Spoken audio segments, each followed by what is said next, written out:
Well, hey, Becoming Me, I'm so excited to introduce you to my warrior friend, Noel. Noel, how's it going? Good. How are you, Emily? Good. It's so good to have you at BecomingMeTV. I've had the privilege of meeting you at Leading and Loving It retreats, and then just being so inspired by your story and your journey throughout the years. I have all the respect in the world for you, and I'm excited for you to share your story today. So thank you so much. And let's just kick it off with you. Absolutely. If someone didn't know who Noel is, like, who's Noel? What are some of the fun things about you? Fun things about me. Well, I don't consider myself very fun or funny, but so that could be a little boring. But I am a wife. Maybe not a fun thing, but an interesting thing is my husband and I are not in ministry together. I work at World Help.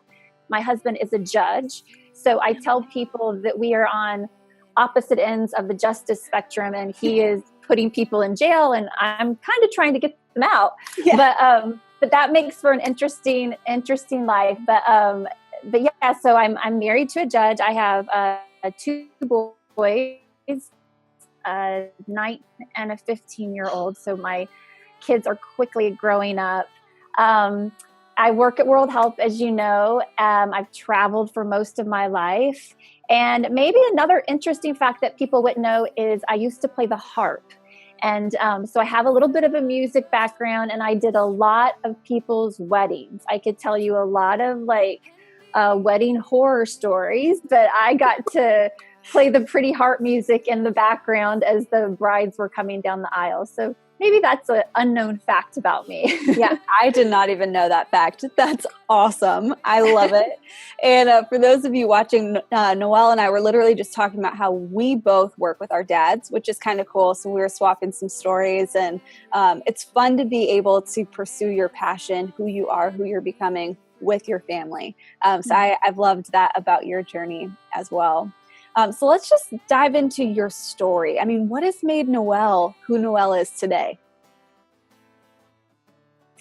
Well, speaking of dads, I think a lot of what has made Noel who Noel is today is growing up with the dad that I had in the family. And my family was always in ministry.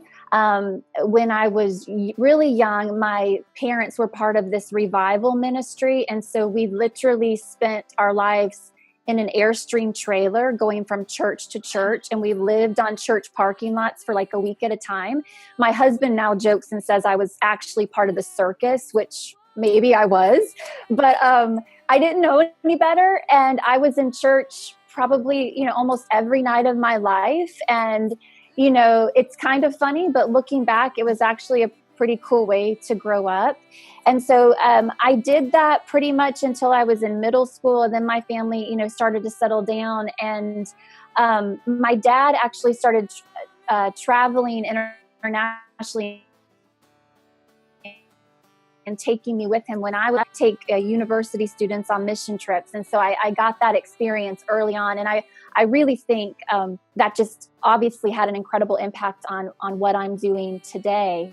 And it was on one of those early trips when I was a little bit older, when I was a teenager, where God just kind of solidified my passion, so to speak. And, when I speak and write, I tell the story of a little boy I met in Brazil when I was a teenager named Nildo, and he was a street child, and it just changed my life. And the short version of that is God taught me through that experience not to be overwhelmed by the mass of needs in our world today and the masses of people that need, and to focus in on the one. And that moment taught me that I can't save all the people in the world. God's not calling me to be the savior of the world, but I can help the one person that he puts in my path. And that was back to as a defining moment in my life that is kind of led me, I would say, on this journey, obviously, to what I do at World Help, but even in what I'm currently doing now, on a day-to-day basis, that's still what I go back to keep me from getting overwhelmed. I was just in Thailand a few weeks ago, and with people you know and love, yes. Emily, and when you're dealing with an issue like trafficking, again, that's another one of those issues where you start to feel like what I'm doing is just a drop in the bucket. How can I make a difference in this global issue? And I go back to that same lesson that if I can just help one girl, just one, that's going to have a ripple effect. That means her daughter doesn't go into the work, and her daughter and so on. And I think that's what God's calling us all to do, is how can we help that one?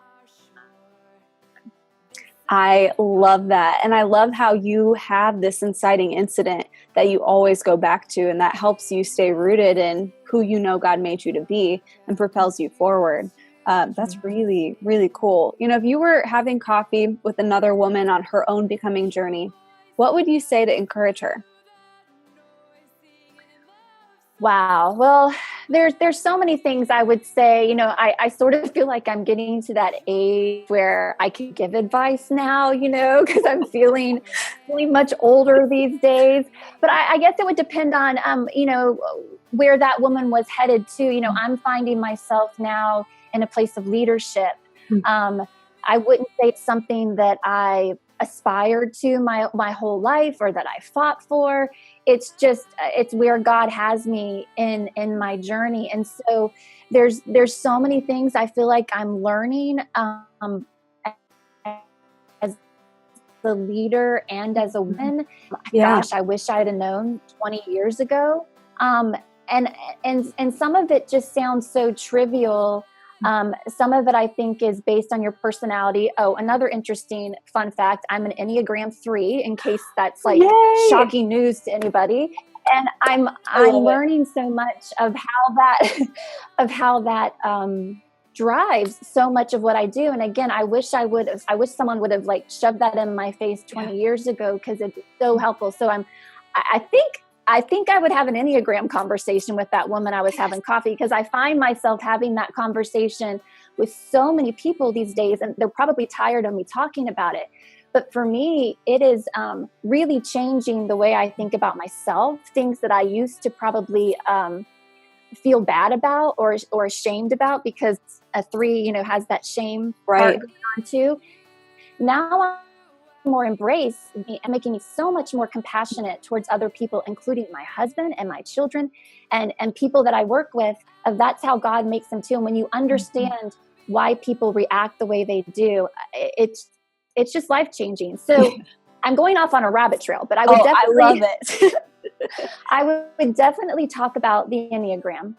But I also think, especially if it was a woman like me who is finding herself in a place of leadership, or that's a goal that she has for her life, is I think I would tell her to be confident in the gifts that God has given her, and to embrace that and not to doubt it. And I know all that sounds cliche, so to speak, or easy answers, but I think as women, it's so hard to do. It is so much harder to do that. It's easier.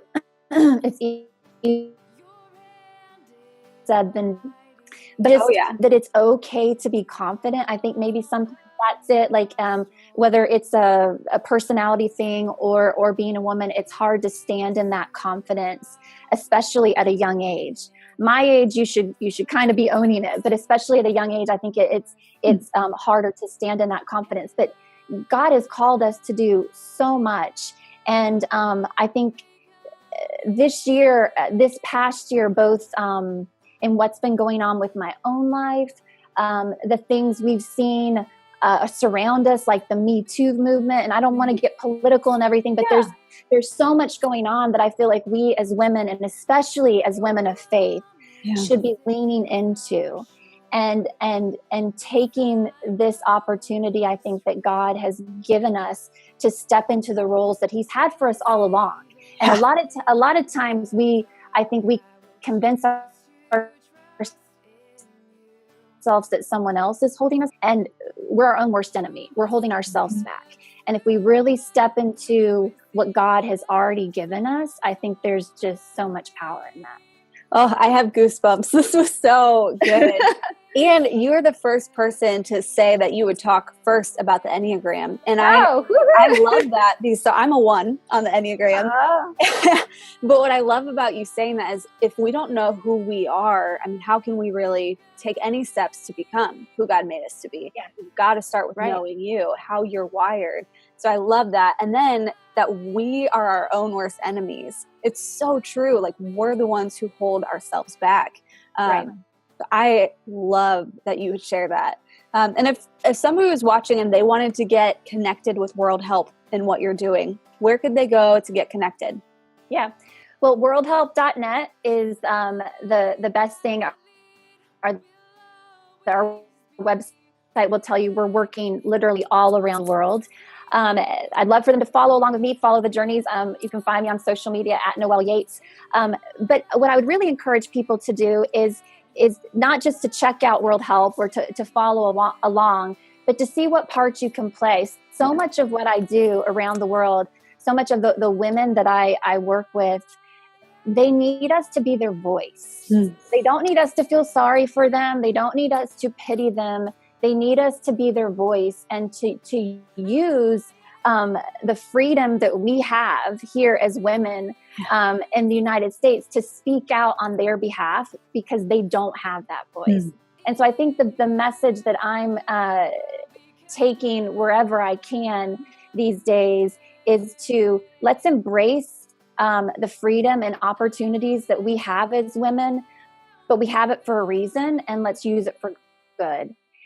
And so, yes, check out World Help, but look at it from that angle of what you can do to make a difference. I love that. Thank you so much, Noel, for sharing your story, who you are, who you're becoming, and then just challenging and encouraging us to become who God made us to be too. I really appreciate it. Thank you.